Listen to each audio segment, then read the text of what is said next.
Did you know that the United Nations Food and Agriculture Organization has encouraged people to eat more insects as part of a future food system that would benefit people, animals, and environment? If you are not convinced by the nutritious or environmental arguments, how about a biblical one? Most Bible scholars agree today that the famous manna from the 16th chapter of the book of Exodus could be the crystallized honeydew of certain scale insects, particularly the tamarisk manna scale. This substance, produced by the insects feeding on tamarisk trees, has a sweet and aromatic taste similar to honey. However, it is unlikely to provide sufficient nutrition over a longer period of time because of its melting point of 72 degrees Fahrenheit. Hold on, 72 degrees Fahrenheit in the desert? That doesn't sound very convincing, or does it? There is a sentence in today's first reading that seems to prove all those Bible scholars right. In Exodus 16, verse 4, God leaves Moses with very precise directions. Each day, the people are to go out and gather their daily portion. Thus I will test them to see whether they follow my instructions or not. You see, there were no refrigerators in the desert. As a matter of fact, they were still about 3,000 years from being invented at all. Therefore, storing any food for a prolonged period of time was simply impossible. That's why God's instructions to newly liberated people to go out every morning and gather only daily portions are very important. Getting more than you and your family can consume that very morning would result in two things. First, that crystallized honeydew of certain scale insects will melt as soon as it gets over 72 degrees. 2.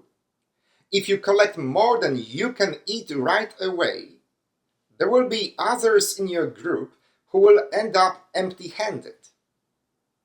Therefore, God's instructions are extremely clear. Go out every morning and gather only daily portions. It appears we are still learning to follow God's instructions. For some reason, we Christians seem to be more preoccupied with the subjects of, let's say, sexual morality than with the burning issue of a massive accumulation of goods by the few. Curiously enough, those who have billions are encouraging all of us to fight about the women's reproductive rights or the gender theory, rather than focus our attention on greed, which is starving countless people and killing our planet. Sadly, we have by now created refrigerators and banking accounts big enough for those few to hoard the resources meant for all God's people. Okay, I will admit that the temptation is real. Here is a great example of how it starts. I stop by Panera Bread restaurant 2 or 3 times every week for lunch. And as I fill my cup with a refreshing beverage, it takes a lot of willpower to grab just 1 or 2 of sweeteners, not a whole bunch of them. I mean, they are just laying out there. Why shouldn't I get more than I need right now? Maybe for later, when I have another cup at home or my office. Our hearts constantly crave more, more sweetener, more manna, more storage space, more zeros in our saving accounts. The hunger is insatiable. As it turns out, no matter how much we accumulate, it will never be enough. Could it be a symptom of a more serious hunger? Are we attempting to substitute real bread for our souls with something that will never truly satisfy us? In the Gospel passage for this Sunday, John's Jesus says, "I am the bread of life. Whoever comes to me will never be hungry."